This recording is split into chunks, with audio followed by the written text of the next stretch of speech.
Over 1,000 years ago, in the ancient English epic of Beowulf, is written what is believed to be the first ever mention of orcs in history, as well as the direct inspiration of j.r.r. Tolkien himself. In this video, we'll explore the history of the orcs in fantasy, from their ancient beginnings and the Lord of the Rings, to the orcs of popular culture today, including Dungeons & Dragons, Warhammer, the Elder Scrolls, and of course, Warcraft. In verse 112 of Beowulf is written the word Orkneys, describing a tribe that descended from Cain of the Bible, and who are mentioned alongside the elves and giants who fought against God and were condemned. While the true meaning of the word itself is uncertain, it is likely connected to Orcus, the Roman god of death in the underworld, which has led to translations such as evil spirits or hell corpses being connected with evil and the undead. Tolkien had worked extensively on Beowulf, which he had translated from 1920 to 1926 at the same time that he had started working on his legendarium, with its first story, The Fall of Gondolin, being written towards the end of the First World War and containing the first ever orcs in history. But what actually were his orcs? Well, during his early drafts of the world, Tolkien imagined orcs as these humanoid, animalistic monsters bred and used by the Dark Lord in order to do his evil bidding. And though originally the orcs were likely distinct from the goblins, they eventually morphed into one species. Throughout the entirety of The Hobbit, the term orc is mentioned only once in reference to the sword Orcist, while the creatures themselves are only called goblins or variations of the word, such as hobgoblins in reference to their larger size. As The Hobbit was a more light-hearted story that was aimed towards younger audiences, for his villains, Tolkien took inspiration from the 1872 novel by George MacDonald, The Princess and the Goblin, in which goblins are described as these small, misshapen, tribalistic creatures with sharp teeth, a hate for light, and wish for mischief. The goblins as monsters had by that point existed in folk stories throughout Europe, even from the Middle Ages, ranging from evil spirits to beasts or outright demons. It was MacDonald's version of these creatures, however, that truly stuck with Tolkien.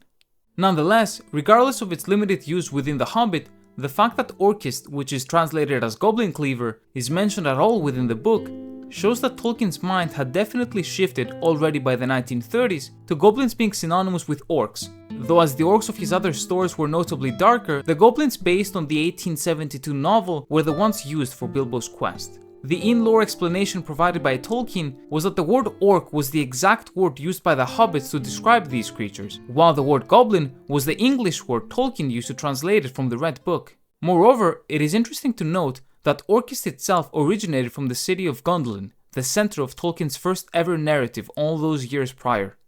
The tonal shift of The Lord of the Rings in comparison to The Hobbit impacted the orcs significantly. Whereas in The Hobbit they were more humorous and intelligent, by the time of the trilogy the orcs were portrayed as fully and wholly evil, as the embodiment of everything that is wrong with the world, as well as more animalistic. While they carried over most of the same physical characteristics, mainly their smaller stature, they were considerably more vicious and even sadistic. Their evil wants and needs were more openly described, and the orcs came to represent the nature of Sauron's empire. After all, in some drafts of the Legendarium, the orcs are supposed to have originated from the corruption of kidnapped elves that were mangled, tortured, and bred to the point of becoming what we know as orcs.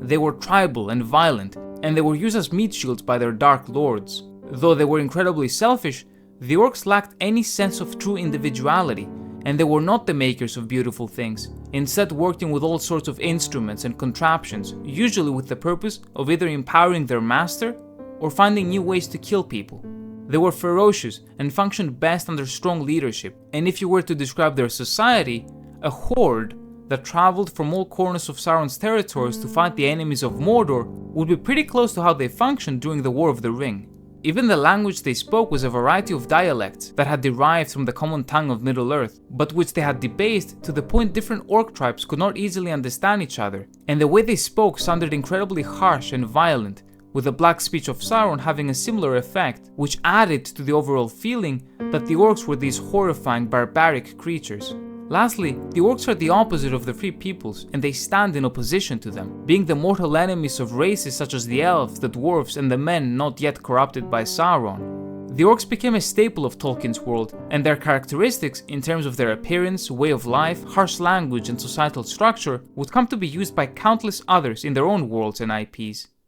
With the popularity of The Lord of the Rings and the meteoric rise of the fantasy genre as a whole, the orcs were solidified as one of the most important and well-known fantasy races of all time, with their true origins in Tolkien and his inspirations perhaps becoming more obscure. With the release of the first ever edition of Dungeons & Dragons in 1974, we see one of the earliest and most influential introductions of orcs in popular culture since their creation in Middle-earth. Though in the beginning they were largely the exact same as Tolkien's both in appearance and alignment, throughout the decades that followed, and especially in the 80s and 90s, orcs would start to become from mere monsters to be killed to actual playable characters. As they were played more and more, and considerable additions to their lore was made, as well as the creation of other sub-races of orcs that came along with it, the orc race started to cement itself in popular culture as a whole, and not only within the context of the Lord of the Rings.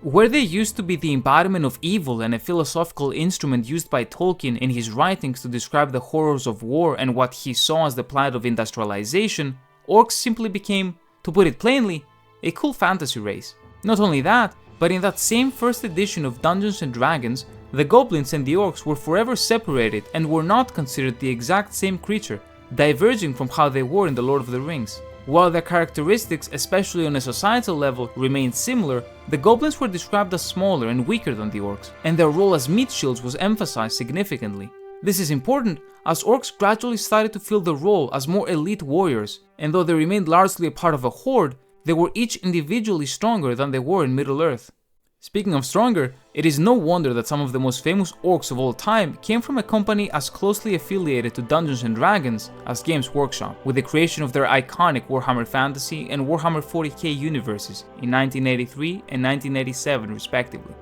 In those two, we see the appearance of orcs, and while they share a similar ferocity and want for battle, as well as a horde-like structure led by a strong chieftain, they are significantly different than what came before, and I dare say are the most impactful for our perception of orcs in popular imagination since the actual creation of the race itself by Tolkien himself. Orcs are no longer these lowly, mangled creatures. They are much larger and physically more imposing, and have access to a psychic field that permits them incomprehensible power that assists them in their conquests and which is generated by the orcs' aggression and need to fight. Within Warhammer, they are their own lords, and they wield incredible power and authority, assisting in their massive popularity among fans of fantasy.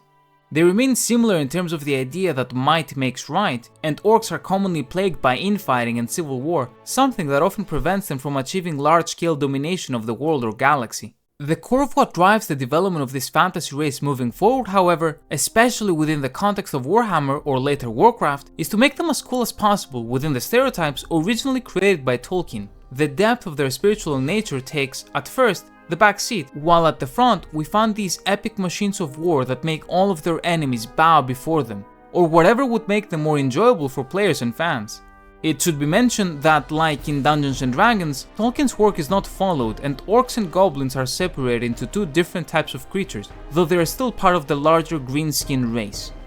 With Warhammer getting bigger and bigger, as well as creating a distinct identity for itself, Blizzard Entertainment took incredible inspiration from the orcs of Games Workshop for what ultimately became the orcs of World of Warcraft, first introducing their version of Tolkien's race with the 1994 classic Warcraft, Orcs and Humans. Their orcs were similar physically, and they continued to stand in opposition with men, or what could be described as the free peoples in Tolkien terms. Nonetheless, they would start to outgrow these stereotypes, and individual moral developments of certain orc characters would be highlighted. These were not the inherently evil orcs of the past. They are a civilization deeply rooted in honor and loyalty, and their struggles as a race are more nuanced, no longer simply being the enemies.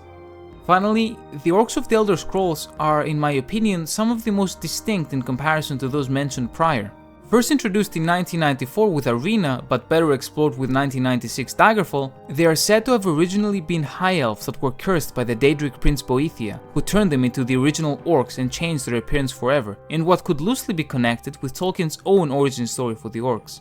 Though they too are seen as barbaric, they are some of the most civilized versions of the race, and make impressive warriors. Moreover, owing to their different origins, their appearance is unlike the orcs of Warhammer or Warcraft. They too have tusks, but are considerably smaller and may have a variety of skin tones ranging from light green to dark brown, and have been known to contribute greatly to the Empire of Tamriel, mostly militarily, but also through their crafts. Unlike previous orcs, they do not inherently stand in opposition to other races, but are simply a people that is trying to do the best they can in order to survive, and they are perhaps one of the top races in Tamriel to experience discrimination. This is especially the case when perpetrated by elves who do not see the orcs as their kin in any way, thinking of them as beasts, though they are not.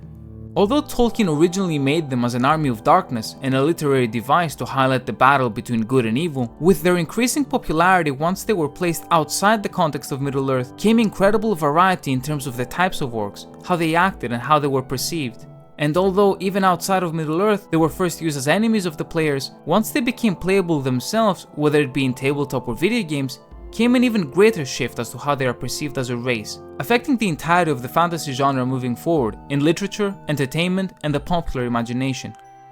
Some may enjoy the aspect of war and aggression showcased by the massive orcs of Warhammer or Warcraft, while others may sympathize better with the misunderstood Ossimer of the Elder Scrolls, or the orcs of the Forgotten Realms, who are gradually humanized more and more. From Tolkien to D&D, to Warhammer, to Warcraft, and to a lesser extent to the Elder Scrolls, the idea of what an orc is changed forever. Thank you very much for watching.